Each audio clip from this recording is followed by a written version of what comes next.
The grand hall of the alien court gleamed under the strange violet light that seemed to seep from the crystalline walls themselves. Tall figures with elongated limbs and glimmering eyes moved gracefully across the polished floor, their voices rising and falling in a language that sounded like music, yet carried the sharp edge of authority. Today, the court was unusually crowded. Delegates from distant systems had arrived, and in the center of it all stood a small human boy, holding tightly onto a polished medal that gleamed stubbornly in the alien light. The boy's name was Leo, and though he was barely 15, he had the calm of someone who had seen far too much for his age. Around him, the court murmured, a mix of curiosity and mockery in their voices. "Is that a decoration from your primitive world?" One of the alien nobles hissed, its multifaceted eyes narrowing in contempt. Another snickered, a sound that seemed to reverberate unnaturally off the crystalline walls. "They give this to children for what? Playing soldier games?" Leo's hands tightened around the medal. He had been warned that the alien court could be cruel, that their pride made them quick to belittle anyone they saw as weak. But he did not flinch. Instead, he drew a slow, steady breath, lifting his chin as he prepared to tell a story that would shake even the most arrogant of these alien dignitaries. It had all begun years ago. On the distant human colony of Orpheon 7, Leo's father had been a veteran of wars that stretched across several star systems, a man known not for his words but for his actions. The medal Leo now held had belonged to his father, awarded for bravery during an ambush on a mining convoy that had been attacked by hostile aliens. Leo's father had told him once that medals were meaningless if they were left to gather dust. "It's the story behind them, the lives saved, the hope carried," he had said, his voice low but firm. "That makes them valuable." That hope had become Leo's compass when tragedy struck. His father had not returned from the last mission. Official reports had called it a loss due to unforeseen hazards, but Leo knew better. The convoy had been attacked not just by chance but by sheer malice, and his father had fought until his last breath to save others. The medal had been his father's last gift to him, a symbol of courage and sacrifice. Now, here in the alien court, that story was about to be told. Leo stepped forward, his small figure casting a long shadow against the polished floor. "This medal was given to my father," he began, his voice soft but carrying steadily across the hall. "He earned it not for glory or reward, but because he saved the lives of other strangers, friends, and even enemies without thinking of himself." The laughter from the court softened, though not completely. Some of the taller aliens tilted their heads, curious, while others exchanged skeptical glances. Leo knew he had to make them feel the weight of what he was about to share. "During the ambush on the convoy, my father saw a group of miners trapped under the wreckage. The attackers were closing in, and every second counted. Without hesitation, he pulled them free, one by one, even though the attackers could have destroyed him at any moment. He saved over 30 lives that day, 30 beings who would have been lost if he had thought only of himself." He paused, letting the words hang in the air. The court was silent now, the earlier mockery replaced with something heavier, something that even a human might have called one of those. "He saved was a young alien delegate," Leo continued, his eyes scanning the court until they rested on a slender figure near the rear. "He was hurt badly, and if it were not for my father, he would have died. That life, the life of someone from a race different than ours, was spared because of him, and that is why this medal exists. It is not a symbol of victory. It is a symbol of selflessness, courage, and the belief that one life is worth more than pride or fear." A murmur ran through the court. The delegate Leo had pointed to stepped forward, a being whose scales shimmered with iridescent colors. Its voice was softer than the others, tinged with emotion that few would have admitted in the open court. "It is true," it said. "I am that one he saved. I owe my life to him." The hall went still. Even the air seemed to hold its breath. For a long moment, no one spoke, the weight of the story settling over everyone present.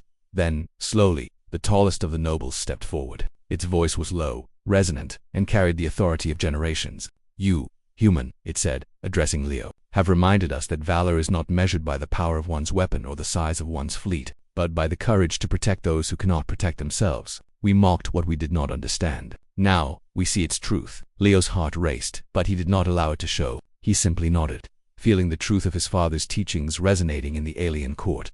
The medal shone brightly now, reflecting the violet light in a halo that seemed almost sacred. For the first time, the court looked at it not as a childish trinket but as a testament to bravery and moral strength. One of the younger aliens, a thin, almost fragile-looking figure, stepped forward hesitantly. "It is rare," it said, voiced trembling slightly, "to see a species so young understand the meaning of honor. You carry not just a medal, but the legacy of your father's courage."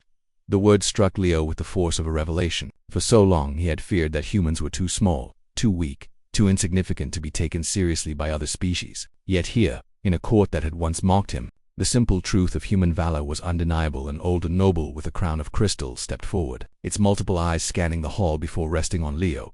"We shall honor the memory of this deed," it declared, "and recognize this human boy, not merely for the medal he holds, but for the story he carries within him, a story of bravery, loyalty, and the courage to stand when others would falter." Leo felt the weight of hundreds of eyes upon him, not with suspicion or ridicule, but with respect. The court, known for its pride and detachment, had been moved by the narrative of human courage, told not through weapons or victories, but through selflessness and the protection of life. Even the skeptics, the ones who had whispered cruel things when Leo first entered the hall, now looked upon him with something resembling admiration. A few nodded slowly, acknowledging that perhaps there was more to humanity than they had been willing to admit.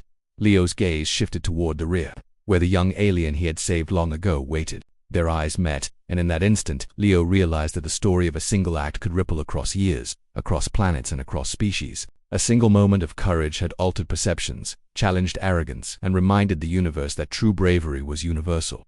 The head noble raised its hand, signaling silence. "Let it be known throughout our systems," it said, its voice echoing like thunder, "that acts of valor, regardless of origin, are worthy of recognition, and let this human boy stand as a testament to what courage can achieve, even in the face of doubt and mockery." A hush fell over the court, profound and reverent. The medal in Leo's hands no longer felt small or fragile. It felt alive, pulsing with the legacy of countless lives saved and the courage that had forged it. For a brief moment, he allowed himself to smile, feeling a connection not just to his father but to the entire galaxy, and then, as if the moment demanded a final acknowledgement, the youngest noble in the court, barely more than a child by alien standards, stepped forward. "May we learn from this," it said, voice shaking with sincerity, "that strength is not in power alone, but in the choice to protect, to care, and to stand against fear." Leo nodded again, this time letting a small, quiet relief wash over him. He had come here expecting ridicule, maybe even contempt. Instead, he had shared a story that transcended species, a story that reminded an entire alien court that the essence of bravery was universal. The ceremony concluded with gestures of respect from the most unlikely corners of the court. Leo's small figure, once mocked, now carried an invisible weight of recognition, not because of the medal itself, but because of the truth it represented. He had honored his father, and in doing so, had honored the very idea that courage, compassion, and selflessness were values that even the most advanced civilizations could recognize. As he left the hall, Leo felt the subtle shift in perception around him. The whispers were no longer scornful. They were contemplative, curious, even admiring. Somewhere, deep within the alien court, a new understanding had begun to grow, one that would shape diplomacy, alliances, and perhaps even the way different species viewed each other for years to come.